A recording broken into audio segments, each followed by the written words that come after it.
Good afternoon. So we've had a busy few days at a pivotal time for the region. The United States is determined to work with our partners to foster a more stable, secure, and prosperous Middle East. The horrific terrorist attacks in Jerusalem, the escalation of violence in the West Bank have underscored the significant challenges to security and stability that the region faces and that we face. We began this trip in Cairo, where I met with President Sisi and Foreign Minister Shukri, as well as with Egyptian human rights defenders and young leaders. Among a wide range of issues in my meetings with the government, we discussed the role Egypt and other neighbors can play in helping Israel and the Palestinians de-escalate, reduce tensions, and lay the foundation for a more peaceful path. Upon arriving in Israel, I expressed my condolences and those of the American people to Israel and to the families of the 7 civilians who were killed in the horrific terrorist attack outside a synagogue in Neve Yaakov. In the wake of this and the subsequent attack on an Israeli father and son, I reaffirmed to Israel and its people the United States' ironclad commitment to Israel's security. A rising tide of violence has resulted in the loss of many innocent lives on both sides. As I discussed with Prime Minister Netanyahu and President Abbas, and everyone I met in Israel and the West Bank during this visit, all sides must take steps to prevent further escalation in violence and restore calm. That's the only way that we can create conditions in which people's sense of security will start to improve and fear can start to recede. Across my meetings with Israel's government, the Palestinian Authority, our partners in Cairo, I heard a deep concern about the current trajectory. But I also heard constructive ideas for practical steps that each side can take to lower the temperature, to foster greater cooperation, to bolster people's security. And so I've asked senior members of my team to stay on in the region and continue discussions on how these steps might actually be advanced. These are the steps that the parties themselves must lead on. And we have no illusions that heightened tensions can be diffused overnight. But we're prepared to support efforts here and with partners in the region if the parties have the will to do so. The United States is always ready and willing to be a partner in the cause of peace and security. On my return home and in the coming days, I'll also continue to engage with partners in the broader region who share our serious concerns about the escalating cycle of violence, and like us, want to support the parties in finding a way forward. So restoring calm is our immediate task, but over the longer term, we have to do more than just lower tensions. The United States is committed to working toward our enduring goal of ensuring that Palestinians and Israelis enjoy equal measures of freedom, security, opportunity, justice, and dignity. And it's President Biden's firm conviction that the only way to achieve that goal is through preserving and then realizing the vision of 2 states for 2 peoples. The United States will continue to oppose anything that puts that goal further from reach, including, but not limited to, settlement expansion, legalization of illegal outposts, move towards annexation of the West Bank, disruption to the historic status quo on Jerusalem's holy sites, demolitions and evictions, and incitement and acquiescence to violence. We will also support all efforts to move us closer to peace, expand a horizon of hope, advance equal rights and opportunities for Palestinians and Israelis. That includes building on the efforts that we've made over the past 2 years to improve the lives of the Palestinian people in concrete ways. We bolstered our assistance to the United Nations Relief and Works Agency for Palestinian Refugees, UNRWA, including approximately $50 million in new funding that I announced today in Ramallah, enabling the provision of essential services like food, vaccines, education, as well as vital aid for refugees. That brings U.S. total funding for Palestinians over the last 2 years to nearly $940 million. We're supporting quality health care through the East Jerusalem Hospital Network, and we're making real progress toward implementing an agreement to provide a 4G network in the Palestinian territories. We're also working to broaden and deepen the circle of peace between Israel and its neighbors, as we demonstrated earlier this month when U.S. officials joined representatives from Israel, Bahrain, Egypt, Morocco, the United Arab Emirates, for for the first meeting of the Negev Forum working groups. Again, this was the largest assemblage of officials from Arab countries and Israel since Madrid, going back many decades. On crucial issues like food and water security, clean energy, regional security, our efforts are creating collaboration that will improve the lives and livelihoods of people across the region and erode long-standing biases and distrust. Even as we're making real strides toward expanding peace with Israel's neighbors, we continue to work together to tackle shared threats. This morning, Minister of Defense Gallant and I discussed ways to deepen our cooperation to confront and counter the Iranian regime's destabilizing actions in the region and beyond. I also met with opposition leader Lapid, who shares the same commitment to counter Iran. Tehran's deepening ties with Moscow and the sophisticated weaponry that they're exchanging to enable one another's aggression are among the many reasons that we raise with Israel the importance of providing support for all of Ukraine's needs, humanitarian, economic, and security, as it defends its people against Russia's brutal war of aggression. We discussed a number of ways to advance the United States and Israel's shared security interests, just as I did yesterday in my meetings with the Prime Minister, with President Herzog, and with Foreign Minister Cohen. Across these discussions, I made clear that America's commitment to Israel's security is unwavering, just as it has been for nearly 75 years. Finally, the United States will continue to deepen our bonds here with partners outside of government.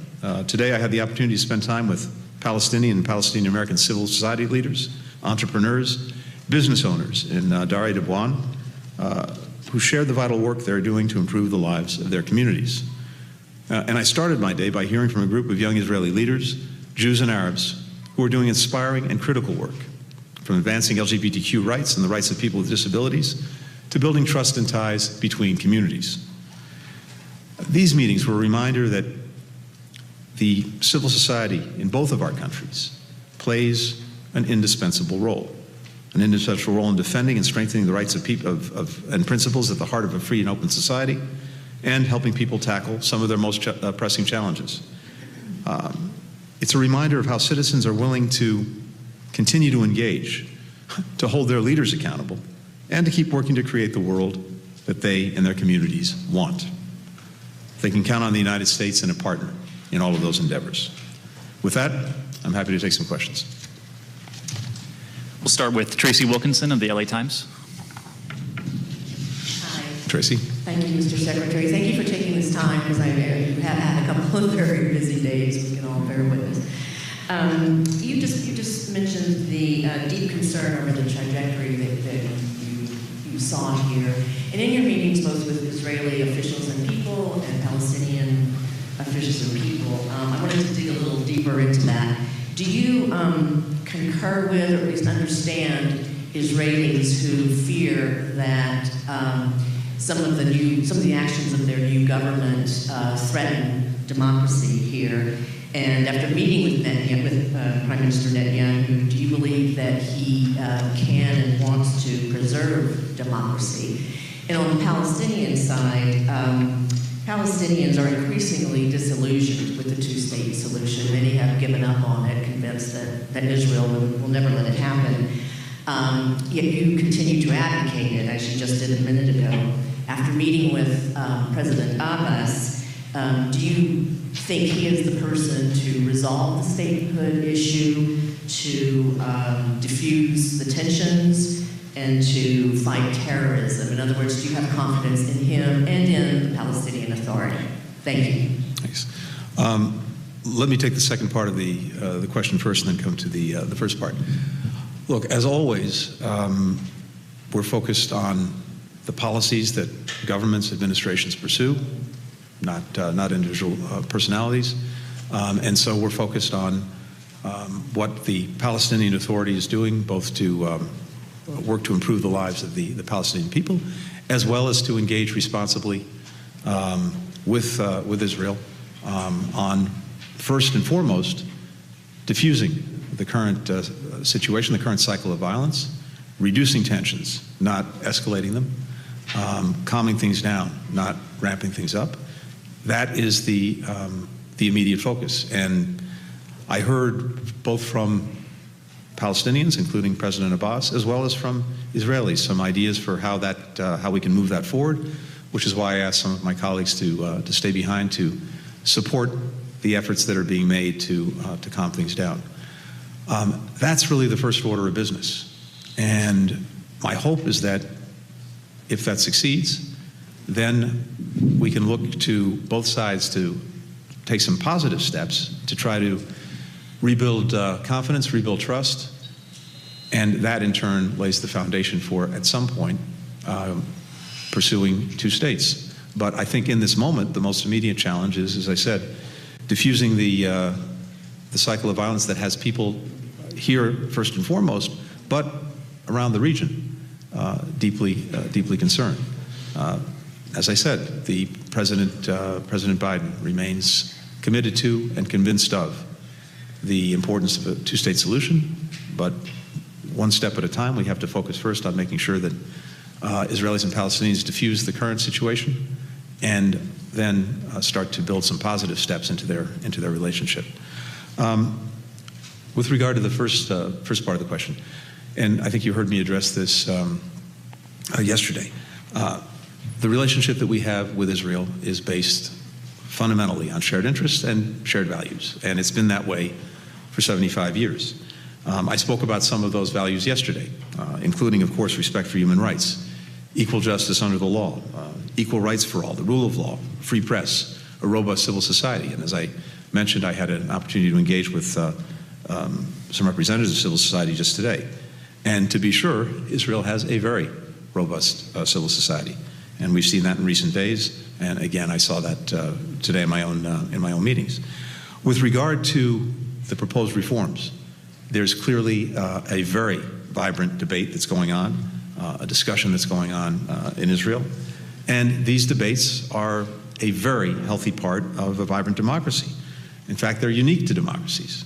And as democracies, one of the things that we recognize is that building consensus on new proposals is the best way to make sure that not only are they embraced, but that they actually endure. All of this, of course, is for Israelis themselves to work out, but we look forward, generally speaking, to working with Israel to advance the interests and values that have been at the heart of this relationship, as I said, for 75 years. Julie Cohen of Con News. Thank you, Secretary, for doing this following the legislative reform. Several members of the Israeli coalition, including one minister, has said after their comments yesterday with Prime Minister Netanyahu that the Israeli Prime Minister doesn't need a lesson in democracy. I wonder what do you think about such comments? And also, Secretary, did you receive any assurance from Netanyahu about how you're going to implement this plan? And another question regarding the escalation. Prime Minister's office announced after the terror attack that they will promote steps to strengthen the settlements and even increase the number of guns held by citizens. Do you think this might contribute to another escalation? Two things. What I talked about yesterday, and again talked about just now, reflects the shared values that the United States and Israel have had and held for more than 75 years. And it is nothing more and nothing less than that. And I continue to be inspired by the vibrancy with which Israel shares those values, something that, again, we're seeing right now. And I think I can say the same thing about my own country, the United States. With regard to the second part of your question, we have been clear and consistent in our conviction that neither side should take any unilateral actions that right now potentially would add fuel to a fire and over the medium to long term would make the prospects of achieving two states even more distant than they currently are. Will Malden, Wall Street Journal.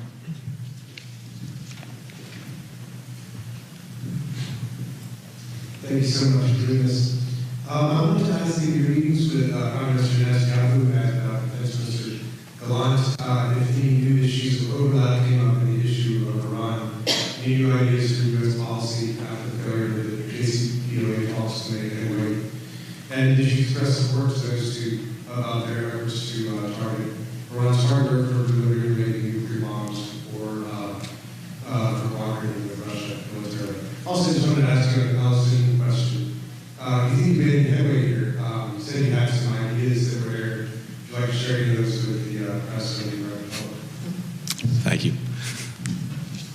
On Iran, we have, Israel and the United States, a shared commitment. One, that Iran not acquire a nuclear weapon, and two, that we continue to stand together with other countries as well against the many destabilizing and dangerous actions that Iran is engaged in the region, and now increasingly beyond. One of those actions is that we talked about was the provision by Iran to Russia of drones technology to be used in Russia's aggression against Ukraine. And as I mentioned before, and as we also discussed with our Israeli counterparts, this is a two-way street. Not only is Iran providing sophisticated military equipment to Russia, but Russia in turn is doing the same with Iran, which is of course of real concern to us and real concern to Israel.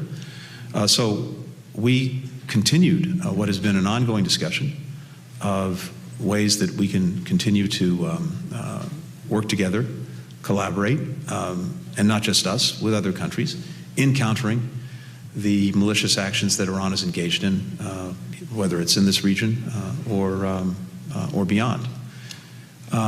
With regard to what I heard on this trip, no, I'm not going to detail the ideas, but I think there are some concrete ideas from both sides that, if pursued, would really help diffuse the current situation.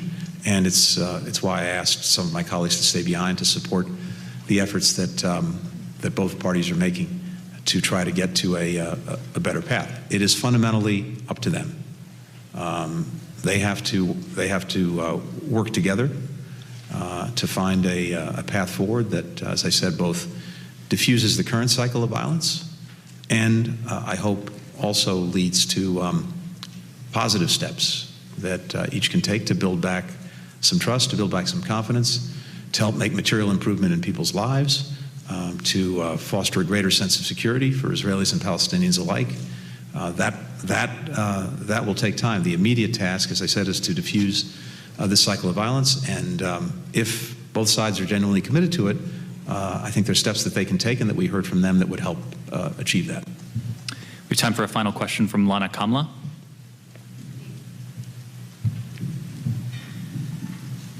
Good evening, Lana Kamla. Mr. Blinken, first let me thank you for giving me the opportunity to speak here on behalf of my colleagues in Palestine TV that is prevented from working in East Jerusalem for the third year in a row. I would like to remind you of the phone call between President Abbas and President Biden in May 2021 and the meetings that followed, highlighting the importance of halting unilateral measures such as settlement activity, killing, house demolition, and the attacks on the Al-Aqsa Mosque, etc. What makes obliging this government to stop such unilateral actions difficult? Thank you. Thank you. All I can tell you is that we have long been and remain opposed to unilateral steps by either side that, in the first instance, actually fuel tensions and lead to, I think, a more dangerous environment for everyone, and that fundamentally make more difficult and more distant the prospect of moving toward two states. So that hasn't changed. I repeated that in my meetings throughout my stay here, as I just did now. And again, we look to both sides not to take steps that actually make things worse, and as well to take some positive steps that can create a better path forward for both Israelis and Palestinians. Thank you, Thank Mr. you. Secretary. Thank you, everyone. Thank you.